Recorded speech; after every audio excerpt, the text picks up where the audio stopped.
Olá, meus queridos irmãos, minhas queridas irmãs, uma grande alegria estarmos juntos mais uma vez no nosso programa Testemunho de Fé. Aqui quem fala é o Padre Paulo Ricardo e quero convidar você para nos próximos minutos refletirmos a respeito da Palavra de Deus deste quarto domingo do tempo comum. Nós estamos no ano de São Mateus e é este evangelho que vai nos acompanhar na maior parte deste ano. E vamos aqui, nesse domingo, refletir a respeito de uma das páginas mais belas e mais conhecidas do Evangelho. É o início do Sermão da Montanha. Né? Jesus sobe a montanha como aquele que tinha sido prometido por Moisés. Né? Vocês se lembram que no Antigo Testamento, o maior de todos os profetas, o amigo de Deus, aquele que viu Deus quase que face a face, foi Moisés. E Moisés, lá no Deuteronômio, prometia que virá um profeta como eu. Né? E o povo de Israel esperava que viesse um novo Moisés. E o que é que Deus fez? Deus não mandou um novo Moisés, mandou muito mais. Mandou o próprio Filho que contempla o Pai face a face lá no céu. E é agora. É Ele quem vai falar.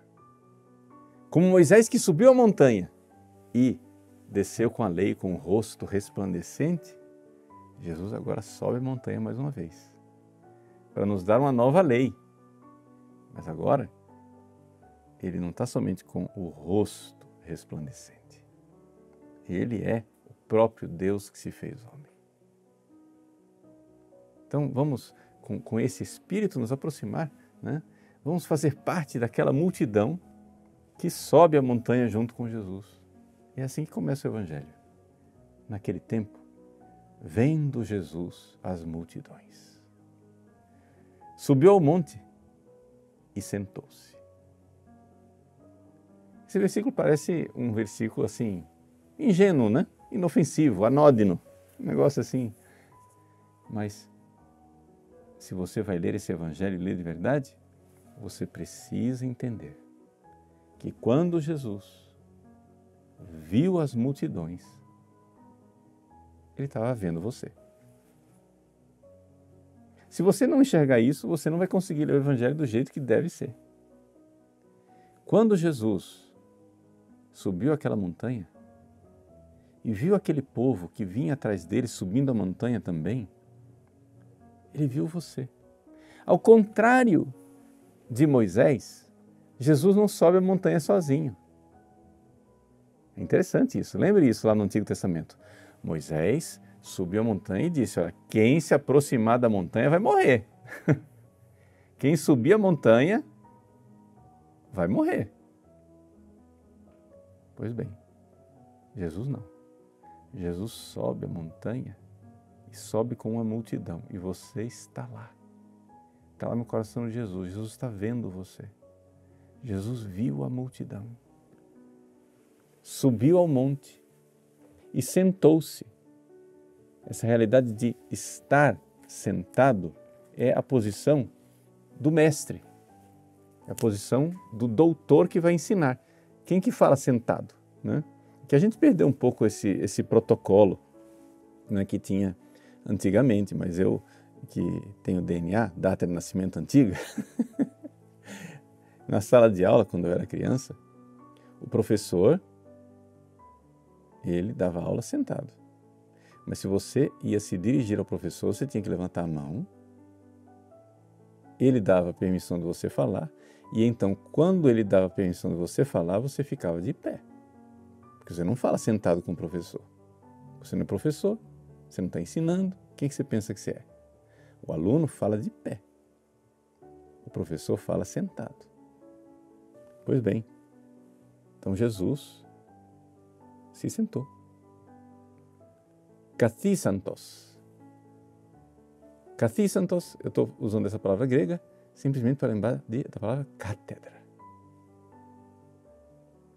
Jesus sentou na cátedra, como mestre, como aquele que ensina. E então, os discípulos se aproximaram. Né? Os discípulos vieram até ele, por Elsan. Agora, interessante o semitismo do segundo versículo. O semitismo quer dizer o seguinte, o jeito judaico de falar, que nós em português nunca falaríamos, e também um grego não ia dizer isso daqui. Isso aqui é bem coisa de judeu mesmo. Diz que Jesus, abrindo a boca, falou. Ninguém de nós diria isso, né? Vai falar como? Com a boca fechada? O que você está pensando? Né? Não, mas Jesus, abrindo a boca, ensinava aos seus discípulos, dizendo. É uma forma hebraica de falar, mas que soleniza o momento. Está todo mundo aqui pendendo dos seus lábios agora.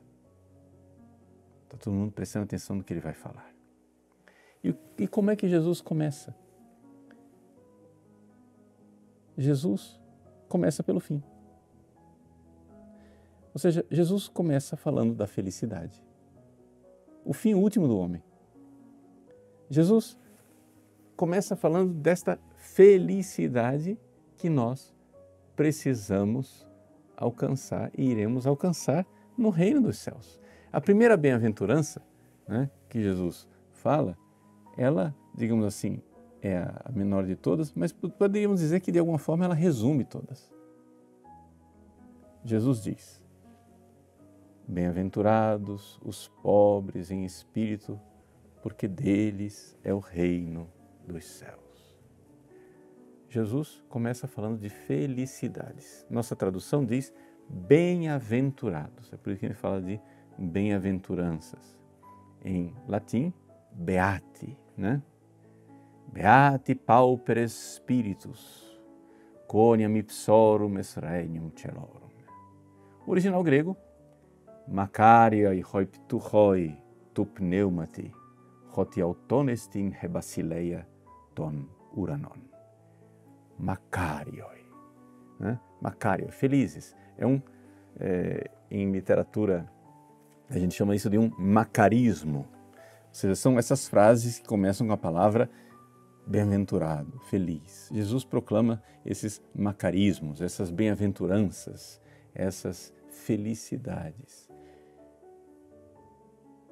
E aqui a gente vê que é uma felicidade escondida aos olhos da carne.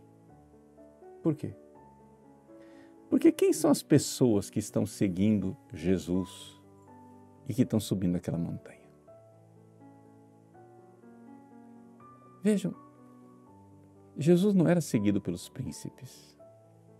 César, com toda a sua potência, seu esplendor, com o Fausto da sua corte, estava em Roma. Herodes estava no seu palácio. Mas aqui na montanha, quem saiu da cidade para seguir Jesus é gente que não tinha nada para perder. Eram os pobres de Israel. Pobres economicamente. Mas todos nós, por mais que você tenha recursos financeiros, todos nós fazemos parte desses pobres, porque diante de Deus somos todos pobres. E Jesus, então, proclama a felicidade.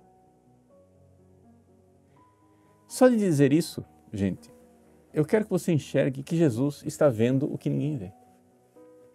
Porque se você subir no alto da montanha deste mundo, o que é que você vai ver? Abra o olho, me descreva o que é que você vê do alto da montanha desse mundo. Nós vemos guerras. Tem uma guerra que está mais famosa ultimamente na Ucrânia, mas tem guerras no continente africano o tempo todo. Tem guerras que não são declaradas guerra, mas são, por exemplo, o Brasil. O Brasil, morrem no Brasil todos os anos 50 mil pessoas assassinadas. Isso é mais do que a guerra do Iraque. O que você vê quando você sobe na montanha desse mundo? Além de guerras, injustiças, gente passando fome. Tem os pobres no lixão procurando o que comer, procurando comida podre. Tem mães que não têm comida para dar para os seus filhos. Isso está acontecendo hoje no mundo. Ao mesmo tempo, tem gente que tem recursos financeiros, mas tem uma pobreza enorme espiritualmente. Gente cheia de dinheiro, mas nas clínicas psiquiátricas,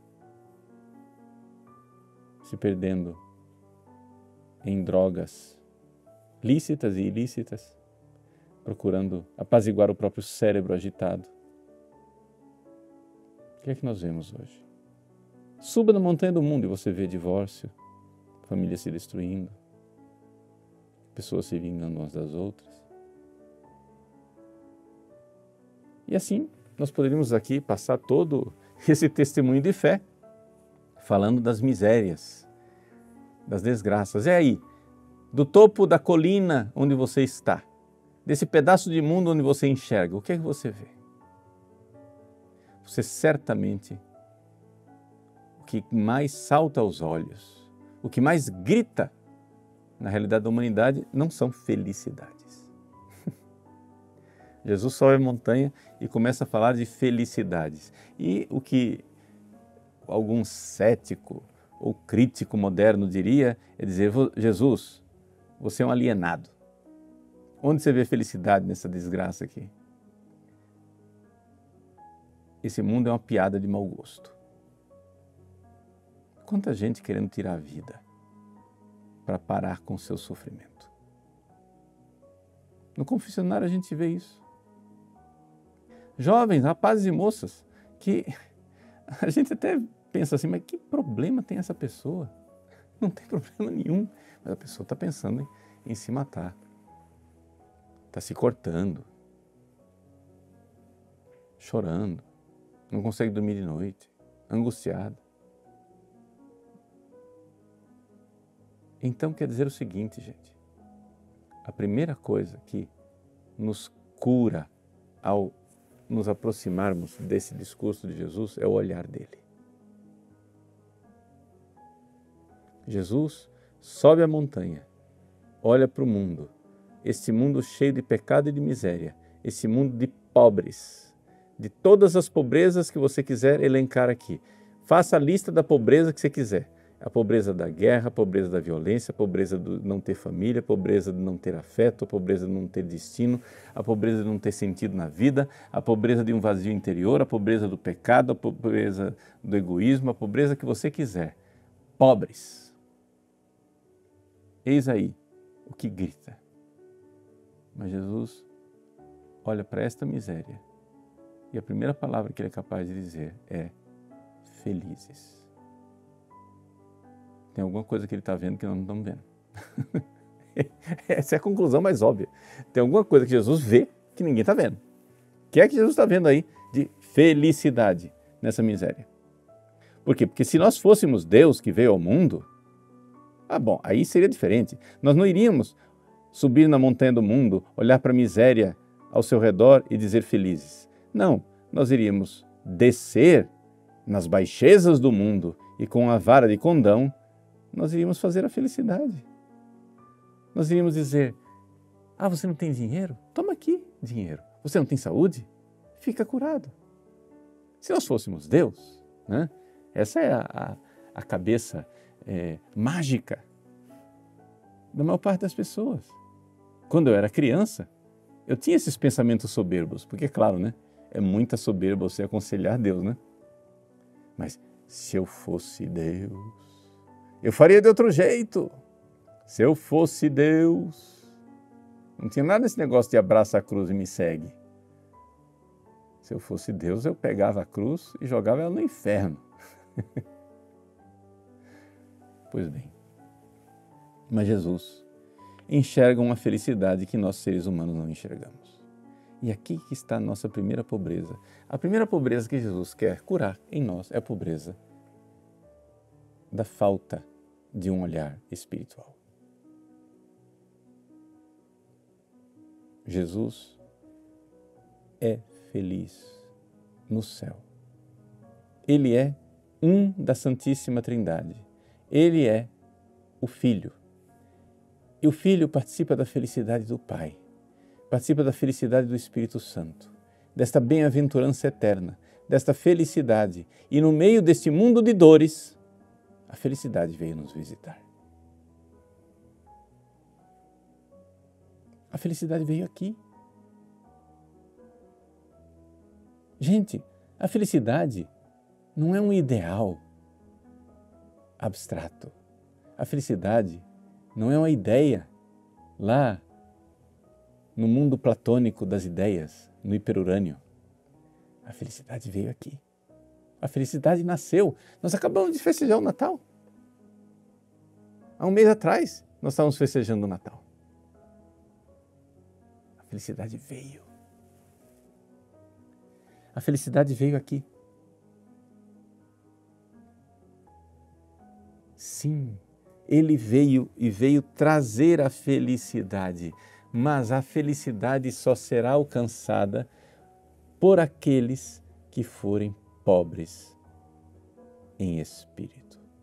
Veja, pobres todos nós somos de algum jeito, de alguma maneira, mas Jesus proclama que bem-aventurados os pobres em espírito.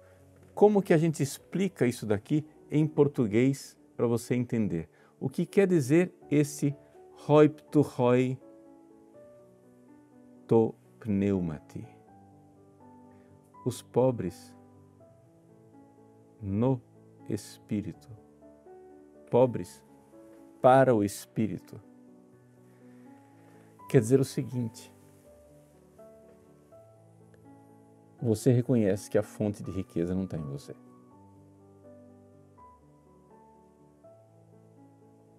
Essa é a primeira coisa. A fonte de riqueza é um outro. Então, o que é que a gente vê nesta humanidade desesperada? E o que é que Jesus vê? Jesus vê na humanidade desesperada seres humanos ricos, porque acham que a felicidade está ao alcance da mão deles.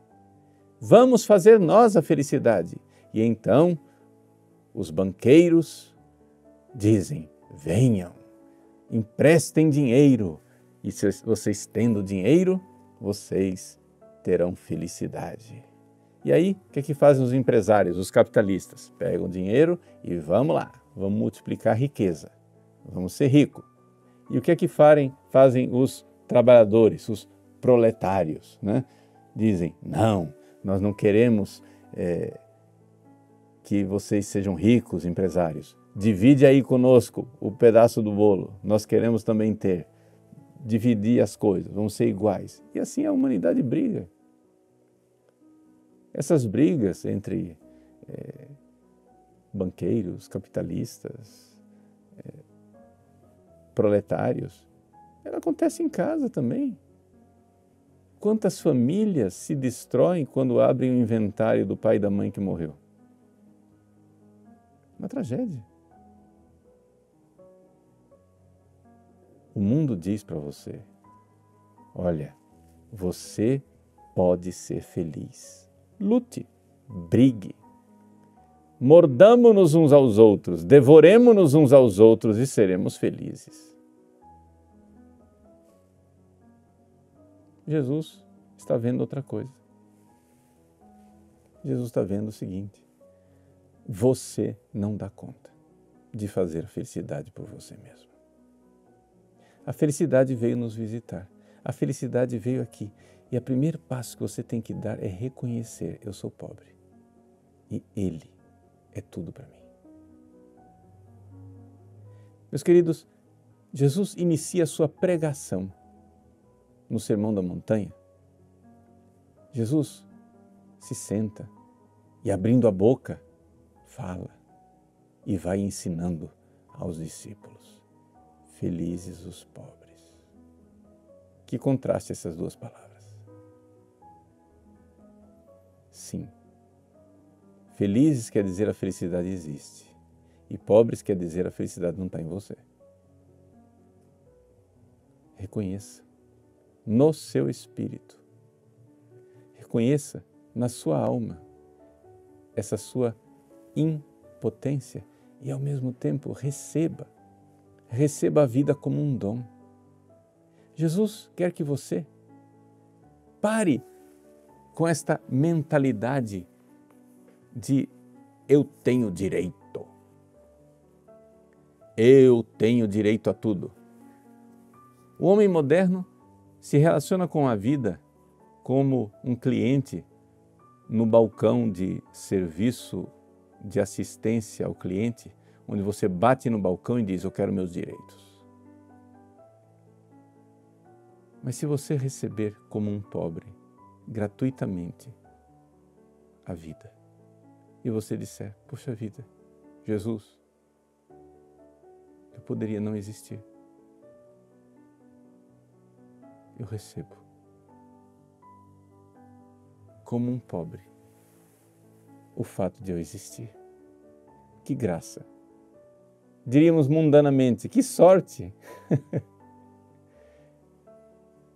Que sorte, que fortuna, né? Que sorte eu existir.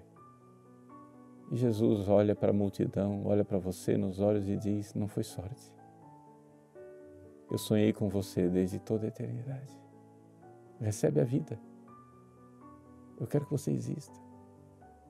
Receba gratuitamente, não como um direito, mas como um amor gratuito. E não somente você existe, tem vida. Você tem fé. Você conheceu a Cristo. São 7 bilhões de pessoas neste planeta. E desses 7 bilhões, 6 bilhões nem sequer sabem direito quem é Jesus. Desse 1 bilhão que sabe quem é Jesus, a maior parte não está evangelizado o suficiente. Esses poucos milhões que têm alguma evangelização a mais, quantos estão em estado de graça? Quantos receberam a graça? Tudo isso você recebeu e você não tem direito. Você é um afortunado. Na verdade, você é um providenciado. A providência, o amor bondoso, aquele olhar que subiu no topo da montanha e olhou para você e de lá do alto Jesus aponta para você e diz, tu és feliz e não sabes, mas se fosses pobre, saberias. Se fosses pobre, se tivesses a capacidade de receber a vida de graça como um dom, como um pobre de mão estendida, de mãos vazias diante de Deus, de receber dele tudo. Deus quer nos dar a felicidade do reino dos céus. E por que nós não a temos? Porque nossas mãos estão cheias. Você imagine, eu quero dar a você uma pérola preciosa, tão rara e tão especial que ela vale $1 bilhão. E eu digo, estende a mão. Mas você está carregando sacolas de lixo. Tem uma sacola equilibrada na sua cabeça, outras 2 debaixo dos braços e outras 2 na mão. Você está todo ocupado. Eu digo, estende a mão. Se você se fizer pobre, se você estiver de mãos vazias, você vai ter o reino dos céus, você vai ser rico. Mas como você continua agarrado com essas bobagens, com o lixo, né? como é que você vai ser feliz? Esta é a novidade de Jesus. E esse é o Evangelho das Bem-aventuranças. Jesus sobe na montanha, vê você, vê sua miséria, vê você carregando lixo na cabeça, debaixo dos braços, com as mãos cheias de lixo, e diz: existe felicidade. E você diz: que felicidade que nada, Jesus. O lixo aqui está fedendo, você não sabe como está podre isso daqui. Eu que vou resolver o problema, vou jogar isso lá no lixeiro. Você não sabe como está podre. Não, felizes. Que felicidade que tem essa vida é uma piada de mau gosto, Jesus. Não, felizes. Felizes os pobres. Feliz se você largar essas sacolas. Feliz se você ficar de mãos vazias. Feliz se você enxergar em mim aquele que é a fonte da felicidade. Jesus é a felicidade que veio do céu. E Ele quer dar a você essa felicidade. Mas você precisa ser pobre, ter mãos vazias e reconhecer nele a fonte de toda a felicidade. Esse é o início da vida cristã. E esse é o final da vida cristã. O início é largar tudo para seguir Jesus. E o fim é estarmos com Ele felizes no céu. No meio do caminho, tem muita outra coisa para fazer. Mas é por isso que nós temos esse tempo comum, tempo ordinário, o tempo em que a gente vai aprendendo passo a passo o que fazer. O Evangelho desse domingo nos dá o projeto de Jesus. O projeto dele. De nos dar um coração pobre, confiante, generoso, que abre as mãos para receber de Deus a felicidade que Ele veio trazer para nós do céu. Então, tome uma firme resolução neste quarto domingo do tempo comum de olhar para Cristo e de enxergar com os olhos dele a felicidade que Ele veio trazer para nós e preparou para nós no céu. Deus abençoe você. Em nome do Pai, do Filho e do Espírito Santo. Amém.